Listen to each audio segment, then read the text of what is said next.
Hello everyone. तो आज हम शुरू कर रहे हैं एक बहुत ही interesting and important topic, organic chemistry. Organic chemistry की इस जर्नी को हम सिक्वेंशियल वीडियोस में स्टडी करेंगे। तो इसे हम बेसिक और फंडामेंटल कंसेप्ट के साथ शुरू कर रहे हैं।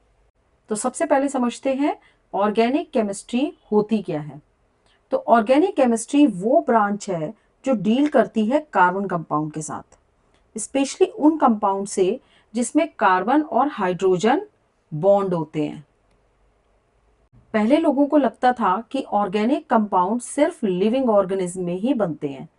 इस थ्योरी को बोला गया था vital force theory. Vital force theory. लेकिन 1828 में साइंटिस्ट फ्रेडरिक वोलर ने सबको सरप्राइज कर दिया। उन्होंने लैब में यूरिया बनाया, यानी कि वो कंपाउंड जो पहले सिर्फ लिविंग बॉडी में मिलता था। इस एक्सपेरिमेंट ने यह प्रूव कर दिया कि ऑर्गेनिक कंपाउंड आर्टिफिशियली भी बन सकते हैं, और यहीं से शुरुआत हुई मॉडर्न ऑर्गेनिक केमिस्ट्री के ईरा की। तो आज के इस वीडियो में हम समझेंगे कि कार्बन इतना स्पेशल क्यों है और कैसे एक एलिमेंट दुनिया के हजारों कंपाउंड बना सकता है। तो इसका सबसे पहला रीजन है टेट्रा वैलेंसी। तो कार्बन का एटॉमिक नंबर होता है 6। इसका इलेक्ट्रॉनिक कन्फिगरेशन क्या होगा? 2 4। That means there are 4 electrons in the last valence shell. तो इसके वैलेंस इलेक्ट्रॉन कितने हैं? 4।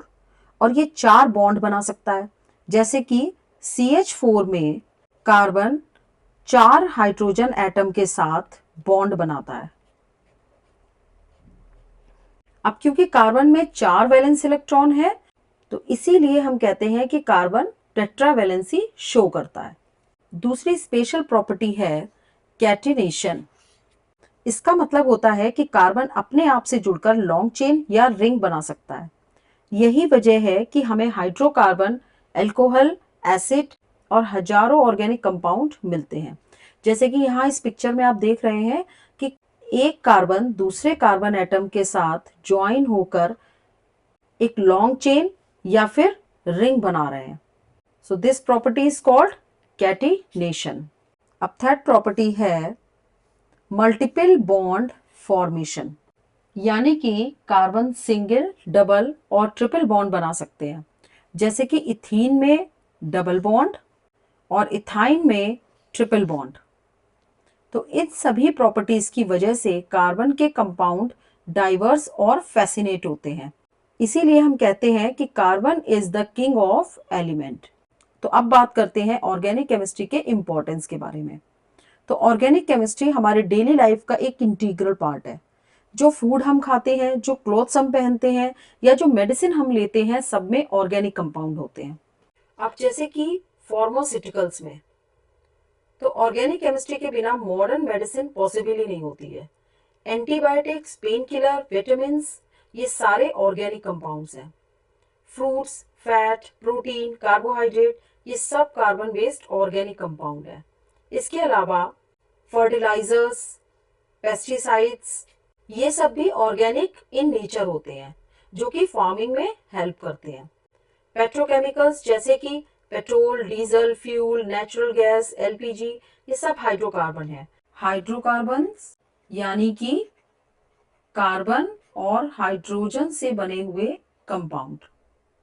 इसके अलावा paints, plastic, polymers, rubber, dyes, cosmetics, इन सब का बेस भी ऑर्गेनिक केमिस्ट्री ही है। So in short, organic chemistry human life के हर कॉर्नर में है। इसलिए हम कहते हैं कि organic chemistry is the chemistry of life. तो अब बात करते हैं ऑर्गेनिक केमिस्ट्री के बायोलॉजी में इंपॉर्टेंस के बारे में। तो हर लिविंग ऑर्गेनिज्म, चाहे वो प्लांट हो या एनिमल या ह्यूमन, सबकी बॉडी में ऑर्गेनिक कंपाउंड होते हैं। हमारे बॉडी के basic building blocks like carbohydrate, protein, fat, nucleic acid यानी कि DNA, RNA, ये सब ऑर्गेनिक कंपाउंड है। और यही मॉलिक्यूल लाइफ प्रोसेस जैसे कि रेस्पिरेशन, ग्रोथ, रिप्रोडक्शन, इन सबको कंट्रोल करते हैं। इसके अलावा एंजाइम्स, जो रिएक्शन स्पीड अप करते हैं, और हार्मोन्स जो बॉडी फंक्शन को कंट्रोल करते हैं। ये सब ऑर्गेनिक इन नेचर हैं। जब हम फूड खाते हैं तो ग्लूकोज जैसे ऑर्गेनिक मॉलिक्यूल ब्रेक होते हैं और एनर्जी रिलीज होती है in the form of ATP. That means life runs on organic chemistry. So clearly organic chemistry और biology एक दूसरे से डीपली कनेक्टेड है। नेक्स्ट हम बात करते हैं इसके स्कोप के बारे में। तो ऑर्गेनिक केमिस्ट्री डील करती है मिलियंस ऑफ कार्बन कंपाउंड से, और नए कंपाउंड हर रोज डिस्कवर हो रहे हैं। तो आज जितनी भी medicine, antibiotics, pain killer, vaccine हैं, इन सबका बेस ऑर्गेनिक कंपाउंड ही है। ऑर्गेनिक केमिस्ट नए ड्रग्स डिजाइन करते हैं जो डिजीज को टारगेट करते हैं। So it's scope is in medical and pharmaceutical field. Next agriculture में, तो फर्टिलाइजर, पेस्टिसाइड्स, इंसेक्टिसाइड्स सब ऑर्गेनिक केमिस्ट्री का ही रिजल्ट है। तो ये फार्मिंग इफिशिएंसी को बढ़ाते हैं और क्रॉप प्रोडक्शन में हेल्प करते हैं। नेक्स्ट पॉलीमर मटेरियल्स बनाने में, जैसे कि प्लास्टिक, रबर, फाइबर और इस तरीके के जो एडवांस मटेरियल होते हैं, ये सब भी ऑर्गेनिक कंपाउंड्स का ही प्रोडक्ट है। जैसे कि जेनेटिक इंजीनियरिंग में, ड्रग डिस्कवरी में, नैनो टेक्नोलॉजी में, इन सब में ऑर्गेनिक मॉलिक्यूल्स का मेजर रोल है। Plastic, fibre, paint, dyes, detergents, cosmetic, ये सब ऑर्गेनिक मॉलिक्यूल से ही बनते हैं। तो हम ये कह सकते हैं कि इंडस्ट्री में ऑर्गेनिक केमिस्ट्री एक बैकबोन की तरह काम करती है। तो अब आप समझ गए होंगे कि ऑर्गेनिक केमिस्ट्री सिर्फ एक सब्जेक्ट नहीं बल्कि एक वर्ड है जो हर जगह मौजूद है। नेक्स्ट पार्ट में हम ऑर्गेनिक केमिस्ट्री के क्लासिफिकेशन को स्टडी करेंगे। So stay tuned, bye bye.